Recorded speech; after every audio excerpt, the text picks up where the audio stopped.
ขอนอบน้อมแด่องค์สมเด็จพระผู้มีพระภาคเจ้าผู้ห่างไกลกิเลสพระองค์นั้นตรัสรู้ชอบได้ด้วยพระองค์เองขอนอบน้อมแด่พระเยยธรรมขอนอบน้อมแด่พระอริยสงฆ์เจ้าผู้ทรงคุณอันประเสริฐขอถวายความเคารพพระเดชพระคุณหลวงพ่อวีระศีระโชโตขอเจริญพรญาติโยมสาธุชนทุกคนทุกท่านที่กำลังติดตามรับฟังอยู่ในขณะนี้รายการนี้ก็เป็นรายการธรรมรับอรุณดำเนินรายการโดยพระอธิการมโนนเตชะธรรมโมทำการบันทึกไฟเสียงจากวัดป่าศรีจันทร์บ้านห้วยแสงตำบลศรีวิชัยอำเภอวานอนนิวาสจังหวัดสกลนครนะกะพบกับอาจารย์เป็นประจำนะในช่วงเช้าเนาะนะเช้าของวันนี้ก็เป็นเช้าของวันที่8มิถุนายนนะ2568นะลำดับต่อไปก็จะเป็นการพูด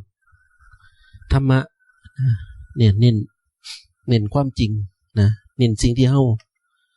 ต้องการรู้ต้องการศึกษา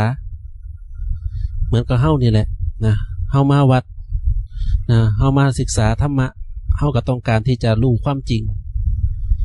ที่จะเฮ็ดให้เฮาเนี่ยหลุดพ้นไปได้ถ้าเฮาบ่ได้มาศึกษาบ่ได้มาเรียนรู้ความจริงเฮาก็จะบ่รู้นะการที่เฮาบ่รู้เนี่ยเฮาก็จะเดินวนเวียนอยู่นี่แหละกับการเวียนว่ายตายเกิดด้วยความบ่รู้ของเฮานะและวิธีการปฏิบัติเนี่ยนะก็มีผู้ที่เพิ่นรู้แนวทางการปฏิบัติเนี่ยเพิ่นบอกไว้นะนั่นก็คือองค์สมเด็จพระสัมมาสัมพุทธเจ้านะองค์สมเด็จพระสัมมาสัมพุทธเจ้าเนี่ยพระองค์ทรงค้นพบทางที่จะให้เฮาเนี่ยพ้นทุกข์นะเมื่อพระองค์ค้นพบทางที่จะให้เฮาพ้นทุกข์แล้วพระองค์ก็มาบอกต่อเมื่อบอกไปแล้วพูดไปแล้วนะมันก็เป็นหน้าที่ของพวกเฮาแล้วนะมันเป็นหน้าที่ของพวกเฮาว่าเฮาจะให้ความสำคัญบ่เฮาจะปฏิบัติบ่นะผู้ที่ให้ความสำคัญผู้ที่เห็นค่าในหลักพระธรรมคำสอนของพระพุทธเจ้าผู้นั้นก็น้อมเข้ามาใส่ตัวน้อมเข้ามาใส่ตัวน้อมเข้ามาสู่การประพฤติปฏิบัตินะเช่นได้ยินว่าพระพุทธเจ้าสอนในเรื่องของการเจริญสตินะก็น้อมเอาสติเข้ามาใส่ตัวนะน้อมเอาสติเข้ามาใส่ตัวโดยการพิจารณาดูสตินี่มันบ่ได้ลงทุนอีหยังมากมายนะสติมันก็คือการระลึกรู้เนาะนั่งแล้วก็ดูเนื้อรู้ตัวในขณะที่เฮานั่งระลึกรู้เนื้อรู้ตัวเนี่ยเฮาก็เห็นความจริงเฮาจะปฏิเสธความจริงบ่ได้นะความจริงเนี่ยมันก็คือสิ่งที่มันปรากฏในร่างกายเห็นอีหยังรู้อีหยังนะเมื่อพระพุทธเจ้าสอนให้เพ่งให้ดูก็จะเห็นถึงความจริงที่เรียกว่ามันบ่เที่ยงมันแปรเปลี่ยนมันเป็นทุกข์มันบ่อยู่ในอำนาจนี่คือความจริงที่อยู่ในร่างกายเมื่อสิ่งเหล่านี้มันแปรเปลี่ยนไปร่างกายมีการแตกสลายไปเฮาก็จะบ่เป็นทุกข์กับสิ่งที่มันบ่เที่ยงซึ่งคนส่วนมากนี่บ่เข้าใจได้โยมอย่าไปคิดว่าตัวเองรู้นะคนส่วนมากเนี่ยบ่เข้าใจเวลามีความเป็นอนิจจังเกิดขึ้นกับชีวิตจังซี่ความเป็นอนิจจังก็คือความบ่เที่ยงความบ่เที่ยงเกิดขึ้นเช่นมีการล้มหายตายจากมีความพัดภาคสิ่งต่างๆเกิดขึ้นความบ่เที่ยงเกิดขึ้นมาปุ๊บเฮาบ่ได้ฝึกวิธีการรับมือกับความบ่เที่ยงนั้นเหมือนกับความตายเนี่ยทุกคนบ่ได้มานั่งคิดว่าเจ้าของจะตายเด้ทุกคนบ่ได้มานั่งคิดว่าลูกจะตายผัวจะตายเมียจะตายบุคคลอันเป็นที่รักเนี่ยจะตายบ่ได้มานั่งคิดบ่ได้ฝึกในวิธีที่จะรับมือกับสิ่งเหล่านี้นะเพราะว่าอย่าง1เขาบ่สนใจ2เขาบ่รู้3ถึงรู้อยู่แต่เขาก็บ่ให้ความสำคัญนะเมื่อเขาบ่สนใจบ่ให้ความสำคัญแล้วก็บ่รู้เขาก็เลยบ่รู้จักวิธีการรับมือกับสิ่งเหล่านี้ที่เรียกว่าความพัดภาคที่เรียกว่าความแก่ความเจ็บความตายเนี่ยนะเมื่อเขาบ่มีวิธีการรับมือเขากับสิ่งเหล่านี้สุดท้ายเขาก็ได้แค่ห้องไห้เรียกร้องนะจิตใจถูกบีบคั้นเป็นทุกข์เหมือนที่เราเห็นนั่นแหละเวลามีคนตายเนี่ยเมื่อมีคนตายก็จะมีคนเสียใจถามว่าเป็นยังคือเสียใจก็เพราะมันพัดภาค เพราะมันมีคนตายเสียบ่ได้เห็นกันอีกแล้วห้องไห้ถามว่าไห้เฮ็ดหยังโยมถึงโยมห้องไห้เสียใจเพียงใดก็ตามก็บ่สามารถเฮ็ดให้คนที่เขาตายไปแล้วน่ะฟื้นขึ้นมาได้น้ำซ้ำยังบ่เป็นประโยชน์ต่อผู้ที่ตายไปเลยนะบางคนก็พูดถึงจุดนี้นะบางคนก็เถียงนะเพราะว่าหยังเพราะว่าเขาเนี่ยเขาบ่ได้เรียนสายตรงบ่ได้เรียนวิชาพระพุทธเจ้านะพระองค์เมตตาหลายนะโยมนะสอนให้เฮาวิธีรับมือกับสิ่งเหล่านี้ที่จะเกิดขึ้นเนี่ยกับความพัดภาคเนี่ยนะสอนไว้นานแล้ว 2,500 กว่าปีพระองค์สอนมาตลอดแต่ว่าเฮาบ่ให้ความสำคัญเฉยๆเช่นพระองค์สอนให้พิจารณาอภินหาปัจเจเวกนะมีการพิจารณาความแก่มีการพิจารณาความเจ็บไข้ได้ป่วยมีการพิจารณาความตายเฮาคือบ่พิจารณาบัดนี้นะมีการพิจารณาความพัดภาคมีการพิจารณาเรื่องของกรรมว่าเฮามีกรรมเป็นของตนมีกรรมเป็นผู้ให้ผลมีกรรมเป็นแดนเกิดมีกรรมเป็นผู้ติดตามแล้วก็มีกรรมเป็นที่พึ่งอาศัยซึ่งสิ่งเหล่านี้พระองค์บอกไว้แล้วแต่ว่าเฮาบ่สนใจเพราะว่าหยังเพราะว่าเฮาเอาเวลาที่เหลือของเฮาเนี่ยเฮาไปสนใจในเรื่องของกามไปสนใจในเรื่องของความรักไปสนใจในเรื่องสิ่งที่ตัวเองจะได้จะดีจะมีจะเป็นเนี่ยเฮาไปสนใจเฮาทุ่มเทกับสิ่งที่เฮาคิดว่าความสุขอ่ะซึ่งมันก็เป็นความสุขจอมปลอมความสุขจอมปลอมอย่างไหนก็ความสุขชั่วคราวบ่โดนแล้วก็ต้องอันนั้นแล้วอันนี้อาจารย์เรียกว่าความสุขจอมปลอมเฮาไปทุ่มเทกับความสุขที่เรียกว่ากามเมื่อเฮาไปทุ่มเทในลักษณะนั้นมันก็บ่ได้มีการมาฝึกปฏิบัติฝึกเพ่งสุดท้ายครับบ่มีวิธีรับมือกับสิ่งที่มันเกิดขึ้นนะในอนาคตนั่นก็คือความแก่นั่นก็คือความเจ็บนั่นก็คือความตายครอบครัวบางครอบครัวเนี่ยเขาจะเลิ่นมรณสติจะเลิ่นความตายนึกถึงพ่อจะต้องตายนึกถึงแม่ก็ต้องตายนึกถึงลูกก็ต้องตายทุกคนต้องตายนะแล้วก่อนที่รู้ว่าทุกคนต้องตายแล้วเขาหาวิธีการรับมือกับความตายเช่นทำคุณงามความดีทำบุญกุศลนะให้มากเขาวัดฟังธรรมให้ท่านรักษาศีลตั้งอยู่ในคำสอนขององค์สมเด็จพระสัมมาสัมพุทธเจ้านี่เขารู้ว่าชีวิตนี่มันอยู่ได้บ่นานเขาหาวิธีรับมือล่ะต่อเมื่อความตายมาถึงลูกก็ดีผัวก็ดีเมียก็ดีพ่อแม่ก็ดีนะได้เตรียมวิธีการรับมือกับความตายแล้วเช่นทำบุญเยอะๆได้ยินพระพุทธเจ้าตรัสบอกว่าคนที่ทำในเรื่องของคุณงามความดี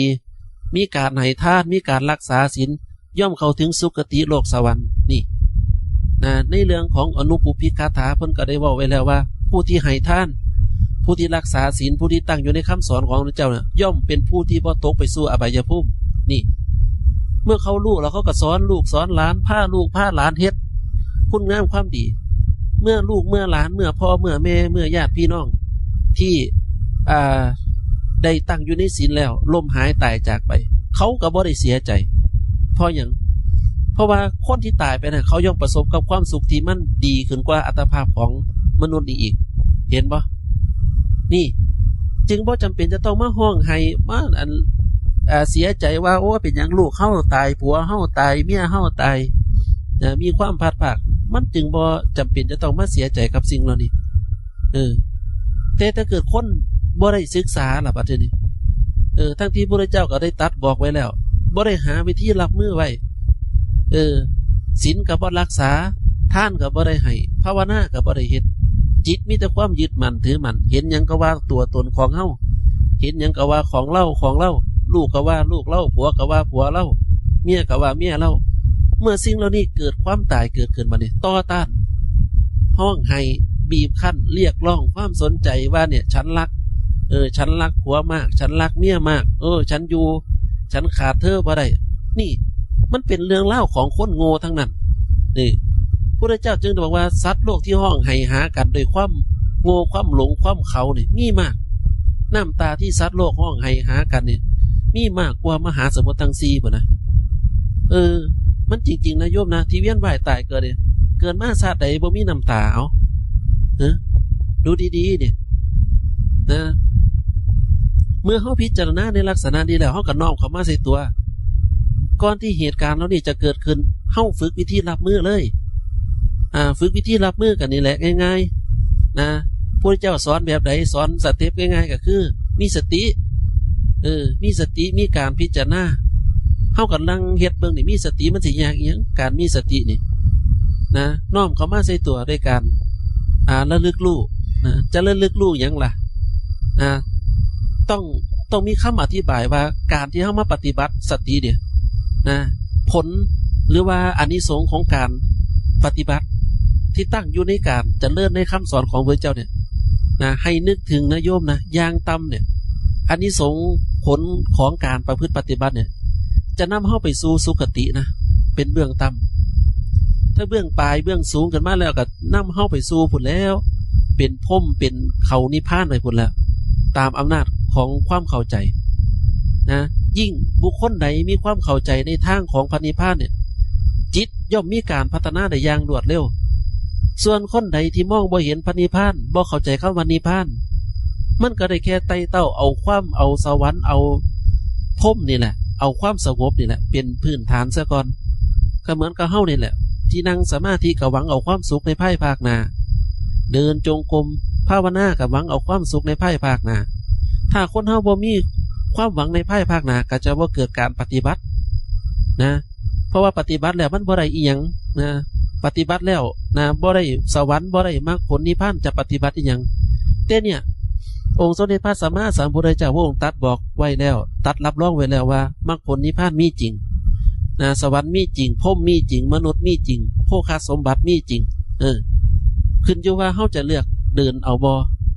เมื่อเฮาเลือกเฮาเข้าใจแล้วเฮากับมันรู้เลือกเอาว่าทางใดเป็นทางนิพพานทางใดเป็นทางของพรหมทางใดเป็นทางของสวรรค์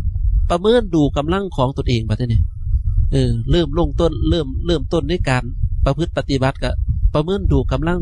ความเข้าใจในการปฏิบัติของตนเองถ้าต้องการไปนิพพานแต่บ่มีความเข้าใจในทางนิพพานเมื่อบ่มีความเข้าใจในทางนิพพานเฮาจะต้องแสวงหาครูบาอาจารย์ที่เพิ่นบอกทางนิพพานได้เช่นหลวงพ่อครูบาอาจารย์ที่เพิ่นเข้าใจแจ่มแจ้งแจ่มชัดในเรื่องนิพพานว่านิพพานคือหยังนิพพานบ่ได้เป็นเมืองนิพพานบ่ได้เป็นสถานที่แต่นิพพานเนี่ยเป็นชื่อพระนามเป็นสรรพนามของการสิ้นทุกข์นะห่างไกลจากทุกข์เป็นสถานจะบอกว่าเป็นสถานที่บ่ได้เป็นผู้ที่ดับทุกข์แล้วนะแล้วนิพพานเนี่ยครูบาอาจารย์ที่เพิ่นรู้แล้วเพิ่นก็จะบอกวิธีการปฏิบัติเช่นถ้าเข้ามาในสำนักของหลวงพ่อวิระหรือสำนักสาขาเพราะว่าจะเป็นวัดป่าศรีจันทร์วัดป่าทรัพย์สมบูรณ์วัดป่าสุขสวัสดิ์นะสาขาของวัดป่าบ้านสังคุยของหลวงพ่อเนี่ยท่านจะเข้าใจทั้งเบิดว่านะจุดมุ่งหมายของครูบาอาจารย์เนี่ยก็คือเรื่องของนิพพานแล้วเพิ่นก็จะเน้นย้ำในเรื่องของทางไปนิพพานว่าผู้ที่ต้องการไปนิพพานเนี่ยจะต้องปฏิบัติแบบใดเช่นฝึกจิตว่างฝึกบ่มีตัวตนฝึกบ่มีเล่ากับสิ่งที่มันปรากฏนี่คือปฏิปทานี่คือแนวทางของครูบาอาจารย์ที่เพิ่นบอกไว้แต่ละค่ำแต่ละคืนมันก็จะสอนให้เฮาเนี่ยดูว่าสิ่งใดที่เป็นตัวตนมันมีคนมันมีสัตว์มันมีเล่ามีเขาเป็นจริงบ่มันมีไผสุขมันมีไผทุกข์อยู่บ่ถ้ายังมีคนมีสัตว์มีเล่ามีเขาก็แสดงว่ายังมีตัวตนอยู่ตามใดที่ยังมีตัวตนก็ยังแสดงว่ายังมีภพชาติยังมีการเกิดอีกแต่เมื่อใดเบิดตัวตนแต่เมื่อใดเนี่ยสิ้นภพจบชาติบ่มีตัวตนแล้วบ่กลับมาเกิดแล้วครูบาอาจารย์มันก็สอนว่าเนี่ยเบื้องต้นก็มีสตินี่แหละมีสติแล้วดูเราอย่าไปวันไหวกับมันหาวิธีแก้มันจิตเป็นแบบใดเจตสิกเป็นจังไดจิตเจตสิกจิตก็คือตัวรู้เนาะเจตสิกก็คือสิ่งที่ปรุงแต่งจิตมันขาดอีกตัวหนึ่งก็คือรูปเจตสิกนามเนี่ยหรือว่านามรูปเจตสิกมันมีอยู่3อย่างนี้อยู่ในร่างกายที่มันทำงานอธิบายให้เฮาเห็นภาพอย่างชัดเจนก็คือว่ารูปก็คือพวกร่างกายเอียงของเฮาเนี่ยแหละที่สามารถรับรู้ได้เนี่ยไอตัวที่จับต้องได้เนี่ยนี่คือรูปนามก็คือจิตส่วนเจตสิกเนี่ยก็คือสิ่งที่เกิดร่วมกับจิตเช่นอาศัยความคิดอาศัยความจำอาศัยความรู้สึกผสมปนเปกันแล้วไอตัวรู้ก็ไปทำหน้าที่ของมันคือการระลึกรู้ขับเคลื่อนจิตไปนี่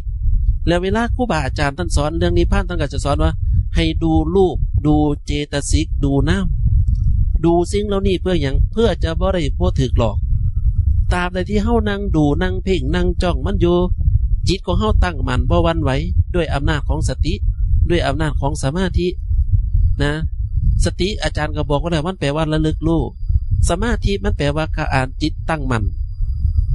สมาธินี่หมายถึงจิตตั้งมั่นนะสมาธิบ่ได้หมายถึงนั่งหลับตา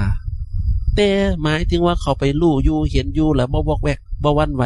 กับสิ่งที่รู้กับสิ่งที่เห็นเหมือนกับเห็นความคิด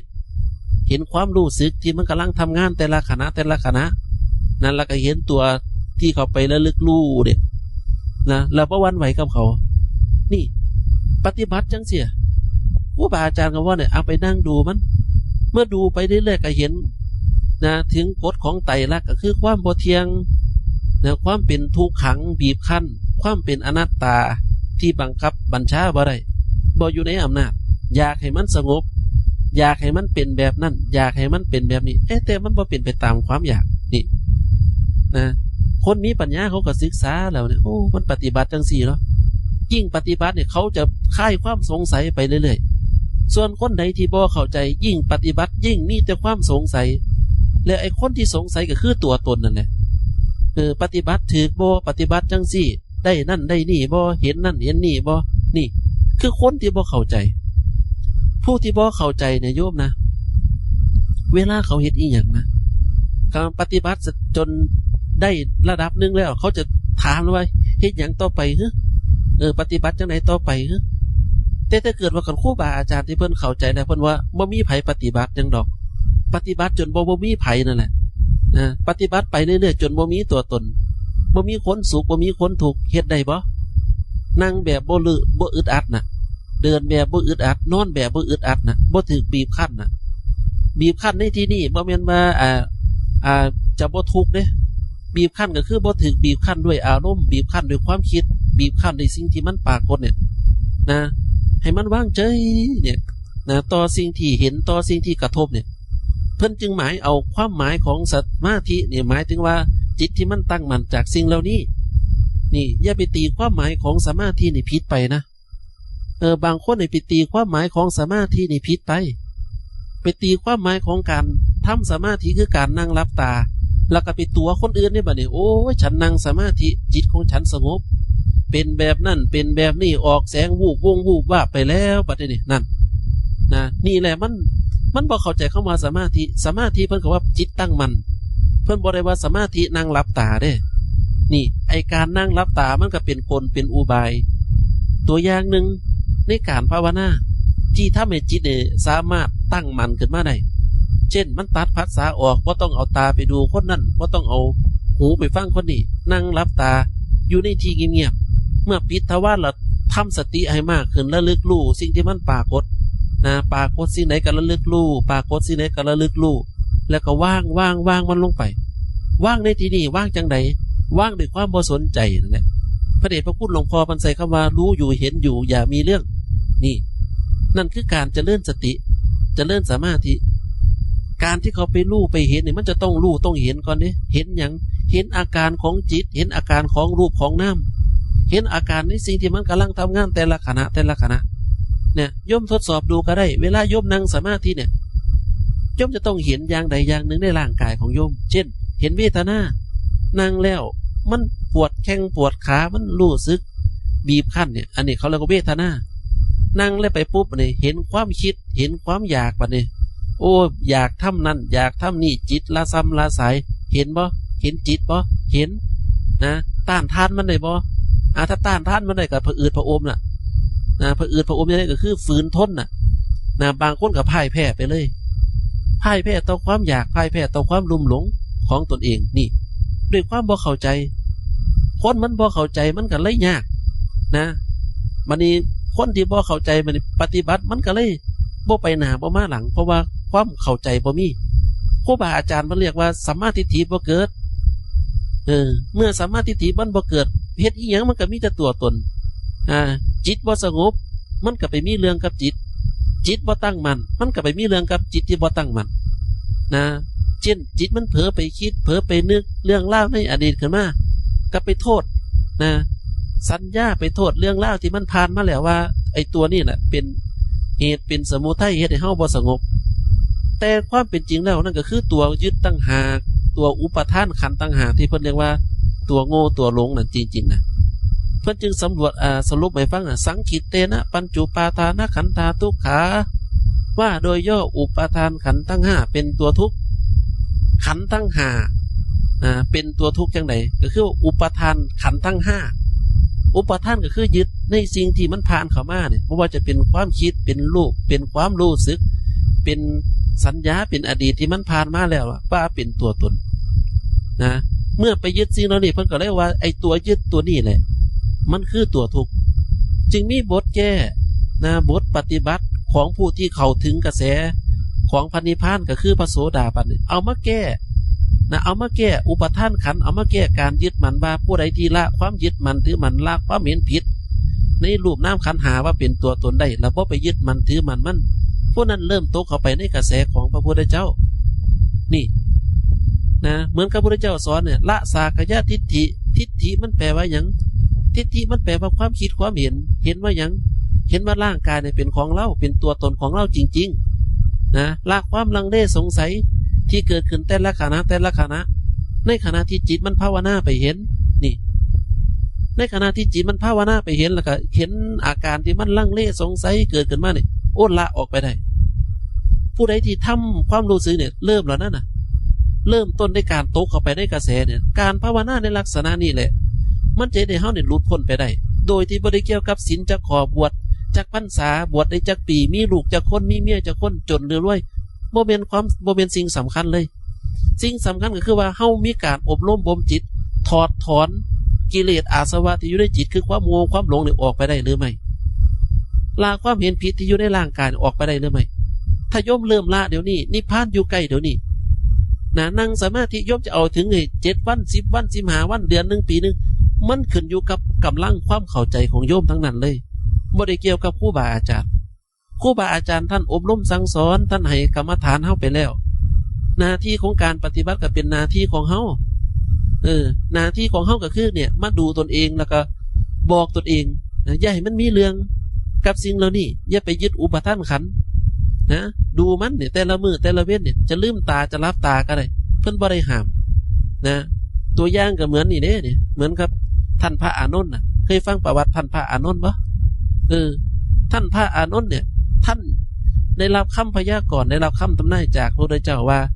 หลังจากที่พระองค์ดับขันธ์ปรินิพพานไปแล้ว3 เดือนเนี่ยอานนท์เนี่ยจะต้องได้บรรลุมรรคผลนิพพานอย่างแน่นอนเพิ่นก็เกิดความอยากนะโอ้เฮาอยากได้อยากถึงเพิ่นก็เร่งความเพียรการประพฤติปฏิบัติอย่างมากนะแต่สุดท้ายเพิ่นได้บ่ได้เพราะว่าอย่างเพราะว่าเพิ่นเอาตัวตนขึ้นมาแทรกในขณะที่ปฏิบัติเพิ่นบ่ยอมละความเป็นเราเพิ่นบ่ยอมปล่อยยอมวางจนกระทั่งคืนสุดท้ายก่อนที่ครูบาอาจารย์จะทำสังฆทานกันใกล้จะออกพรรษาจะทำสังฆทานกันแล้วเฮ็ดจังใดล่ะบัดทีนี้เพิ่นก็เลยว่าโอ้เป็นสงสัยเป็นเพราะเฮาเนี่ยบ่ปล่อยให้ธาตุขันธ์มันเป็นไปตามธรรมชาติสงสัยสิบ่ได้พักผ่อนก็เลยอยากพักผ่อนในขณะที่กำลังจะเอนกายในขณะที่เอนกายเนี่ยโยมก็เคยเอนกายบ่แม่นหรือในขณะที่เฮาเอนกายเฮาบ่ได้คิดอีหยังเด้เฮาบ่ได้คิดเฮาบ่ได้รู้สึกอีหยังแต่ว่าด้วยอำนาจของสติที่จะเลื่อนไปมากแล้วเนี่ยมันกลับไปเห็นช่องว่าการปล่อยการว่างการที่ว่าบ่ต้องไปแทรกแซงเขานั่นแหละไอ้ตัวนั่นแหละมันเป็นตัวที่จะเฮ็ดให้หลุดพ้นสุดท้ายเพิ่นก็ตัดกิเลสอาสวะขาดปัดหลดบรรลุเป็นพระอรหันต์มาด้วยปฏิสัมภิทาญาณญาณต่างๆก็เกิดขึ้นกับเพิ่นนะเนี่ยประเด็นที่อาจารย์เล่าเนี่ยมันขึ้นอยู่กับการปฏิบัติของเฮานี่ว่าเฮาเข้าใจบ่เข้าใจแล้วปฏิบัติเข้าใจแล้วบ่ต้องไปอันเฮ็ดอีหยังมากมายดอกเข้าใจแล้วบ่ต้องมัวแต่ไปจับกลุ่มคุยกันหยังปฏิบัติไปเลยดูตัวเองดูแล้วมีเรื่องบ่มีเรื่องกับสิ่งปรากฏบ่ถ้ามันมีเรื่องเฮ็ดจังไดล่ะมันจะบ่มีเรื่องล่ะดิเอาสติปัญญาเขามาแก้กับมันเอาสติปัญญามาแก้อาการของจิตโอ้อย่าให้มันมีเรื่องนั่นนี่ ตาก็เห็นก็สักแต่ว่าเห็นหูได้ยินก็สักว่าได้ยินสิ่งใดผ่านเข้ามาก็ปล่อยมันผ่านไปบ่ต้องไปใส่ใจฝึกบ่ใส่ใจฝึกบ่ใส่ใจสิไปเรื่อยๆเรื่อยๆถามว่ามันเป็นยังไงคนบางคนก็สิมองว่าโอ้ชีวิตนี่มันเต็มไปด้วยความเบื่อหน่ายมันบ่ได้มีราคาบ่ได้มีสาระบ่ได้มีแกนสารเนี่ยยิ่งปฏิบัติยิ่งเกิดความเบื่อหน่ายเห็นบ่ไอ้คนใดที่ปฏิบัติแล้วมันบ่เกิดความเบื่อหน่ายแต่มันเกิดอุปทานขันเกิดความอยากขึ้นมาอันนั้นมันจะนำเฮาไปเกิดอีกนะมันมีบทสวดอยู่บทสวดนึงเนี่ยเพิ่นพิจารณาแล้วเพิ่นเห็นทุกข์เห็นโทษเห็นภัยในการประพฤติในการปฏิบัติเพิ่นเห็นธาตุทั้งหาเห็นร่างกายเป็นภาระอันหนักเนี่ยเพิ่นจึงเปล่งว่าจาว่าภาราหะเวปัญจขันธาขันธ์ทั้งห้าเป็นของหนักเน้อภาราหะโลจะปุคโลบุคคลนั่นแหละเป็นผู้แบกของหนักพาไปภาราทานังทุกขังโลเกการแบกถือของหนักเป็นความทุกข์ในโลกนี่หมายถึงอย่างหมายถึงว่าไอ้ยิ่งเพิ่นปฏิบัติจนเพิ่นเห็นแล้วว่าภาระอันหนักก็คือร่างกายนี่แหละต้องเขียนว่าเนี่ยต้องค่อยหาแนวให้มันกินต้องค่อยอาบต้องค่อยซักค่อยขัดค่อยถูกับสิ่งที่มากระทบกับร่างกายเนี่ยกินเขาแล้วก็ต้องขับถ่ายออกสิ่งปฏิกูลไหลเขาไหลออกจากร่างกายมีแต่แนวบ่ดีพระอรหันต์เพิ่นจึงเบื่อหน่ายกับต้องมาประคบประงมร่างกายนี่เพิ่นจึงบอกมันเป็นภาระอันหนักไอ้ส่วนคนปุถุชนคนทั่วไปปุถุชนคนหนาบัดนี้มันบ่เข้าใจบัดนี้มันเฮ็ดอีหยังมันก็ว่าเอาตัวตนไปเสพเฮาได้เฮาเสียเฮามีความสุขไปแล้วมันจึงบ่เกิดความเบื่อหน่ายยิ่งปฏิบัติยิ่งหลงก็ยังว่าคนที่บ่เข้าใจธรรมะนี่ส่วนคนที่เข้าใจธรรมะยิ่งปฏิบัติยิ่งเกิดความเบื่อหน่ายยิ่งปฏิบัติยิ่งปล่อยยิ่งวางยิ่งฝึกมองว่ามันบ่มีผู้ใดได้หยังดอกบ่ว่าจะเป็นเรื่องของพ่อของแม่ของลูกของหลานต่างๆมองเห็นเป็นเรื่องของภพชาติของกรรมวิบากของแต่ละบุคคลนี่ก็จะมีกรรมที่สะสมไว้มีการกระทำที่แตกต่างกันนะจะไปแก้กรรมแทนกันเพราะอะไรนะ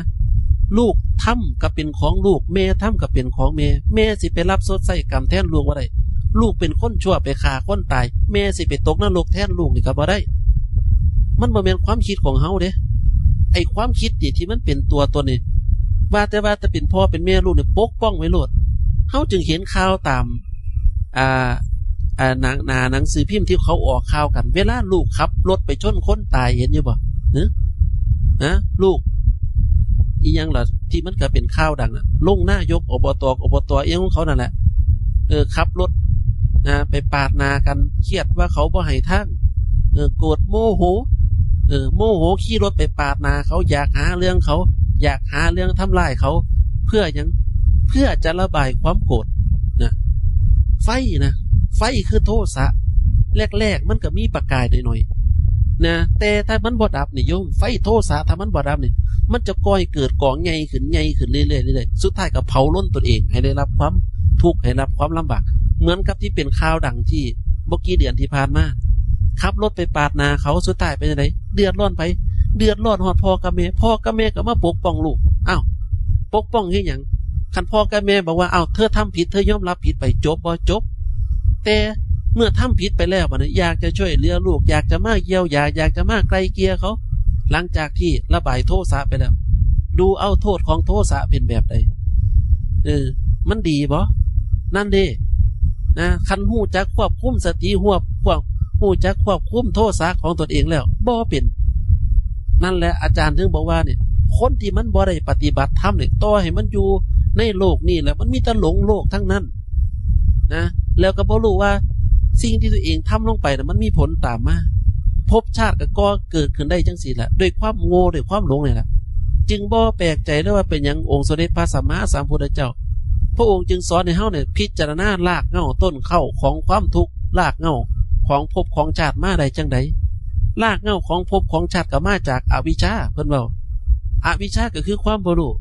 อวิชชาปัจจยาสังขาราเพราะความบ่รู้นี่แหละจึงก่อให้เกิดสังขารก่อให้เกิดวิญญาณก่อให้เกิดน้ำรูปก่อให้เกิดสลายตนะก่อให้เกิดผัสสะก่อให้เกิดเวทนาก่อให้เกิดตัณหาก่อให้เกิดอุปาทานก่อให้เกิดภพ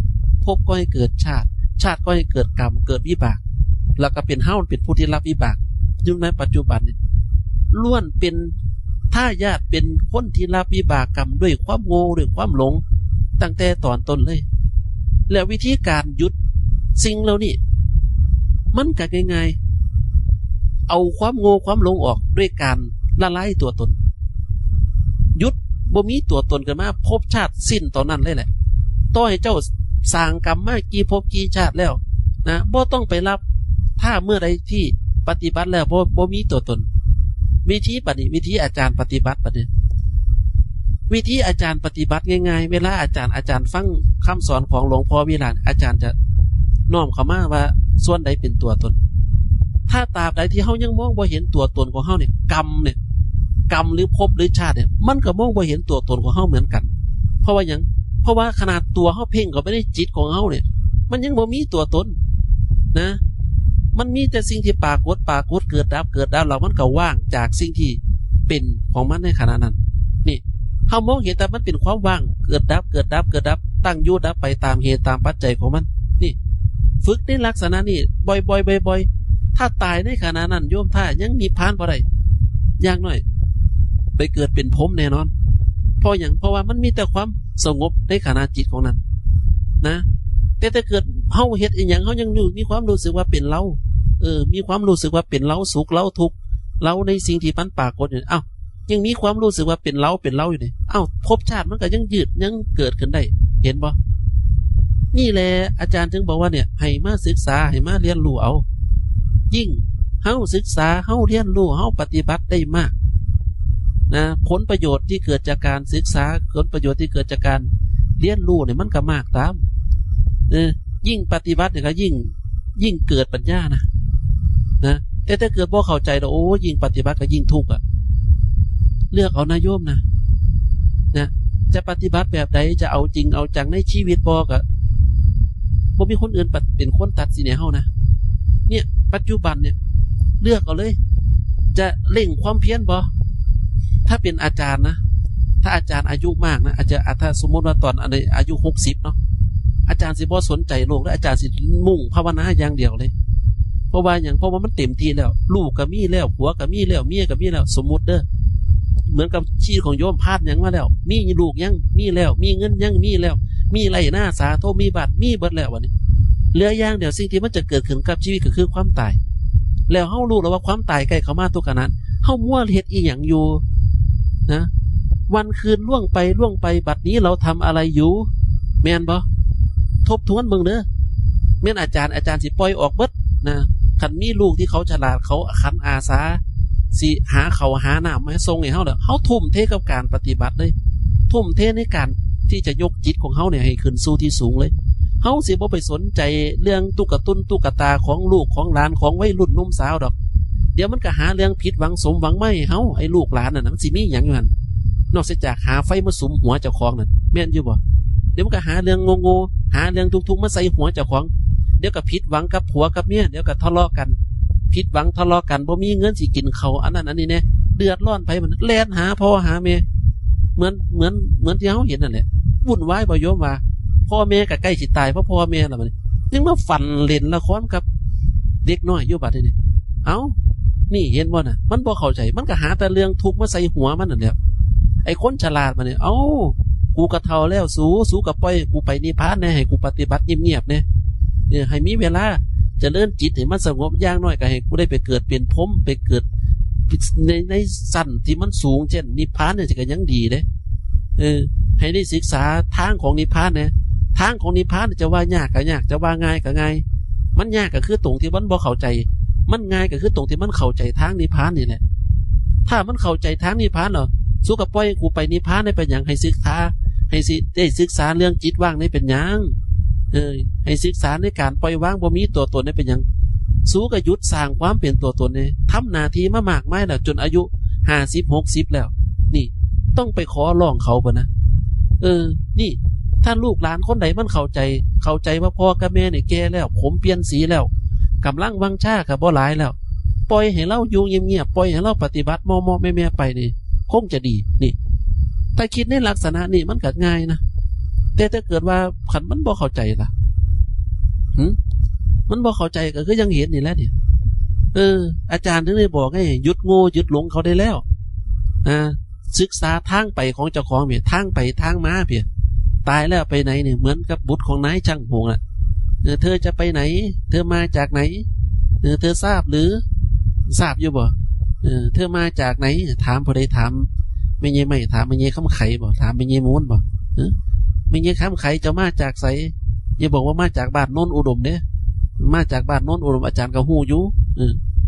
หมายถึงว่าภพชาติปางก้อนจะมาจากไสมาจากภพภูมิของเทวดา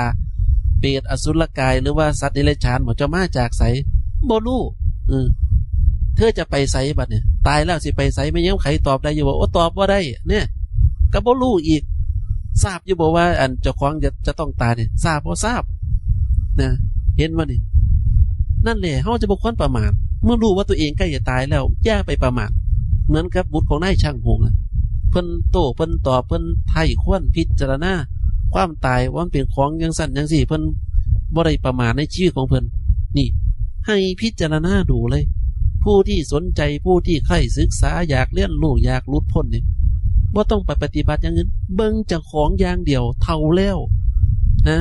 คันบ่มีแนวกินกับมาหาขอเขาก้นบาทน้ำมัดน้ำบ้ากินเพิ่นก็ให้กินอยู่พระเพิ่นก็บ่ได้ขี้ทีดอกตะเกียหมาเพิ่นก็ยังเกียคนก็สิบ่ได้อยู่คันเว้าจังสิก็สิคือยังดูถูกเนาะปั่นกันกินนะพระเพิ่นก็บ่กินเบิดดอกเนี่ยบิณฑบาตมาเพิ่นก็ได้เข้าเต็มบาทเด้อเนี่ยเพิ่นก็ว่าไอ้คนละปั่น2ปั่นก็อยู่ได้แล้วนะกินได้เข้าอาหารบำบัดความหิวได้แล้วก็ไปนั่งภาวนาเจ้าของถ้าภาวนาถือก็หลุดพ้นได้อย่างรวดเร็วถ้าภาวนาบ่ถือก็นี่ล่ะก็น้องแนงน้ำหมู่นี่ล่ะนี่ให้พิจารณาดูนะอันนี้ต้องกลับไปย้อนดูตัวเองว่าฉลาดหรือโง่ขันโง่ขันบ่ฉลาดเนี่ยก็หาตะทุกข์ใส่เจ้าของนั่นแหละเดี๋ยวก็วุ่นวายกับคนนั้นเป็นแบบนั้นคนนี้เป็นแบบนี้จิตวุ่นวายลองเข้ามาศึกษาธรรมะบ่ได้ไปสนใจคนนั้นบ่ได้ไปสนใจคนนี้นั่งสมาธิจิตสงบบ่สงบ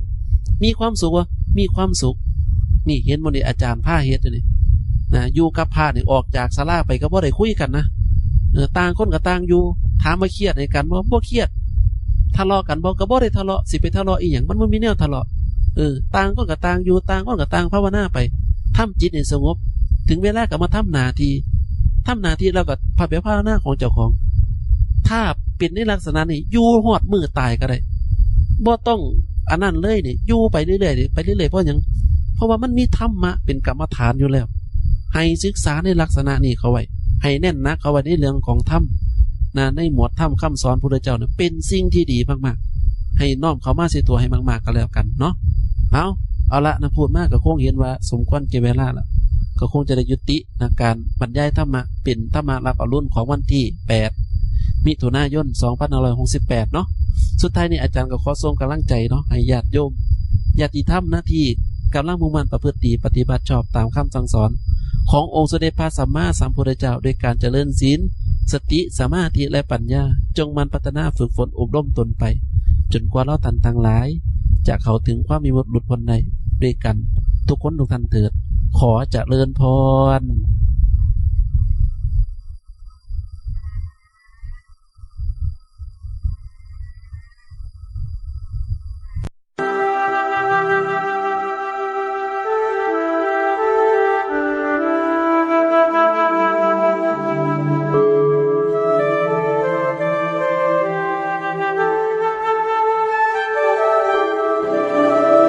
ที่ท่านได้รับฟังจบลงไปแล้วนั้นคือรายการธรรมรับอรุณโดยพระมนูนเตชะธัมโม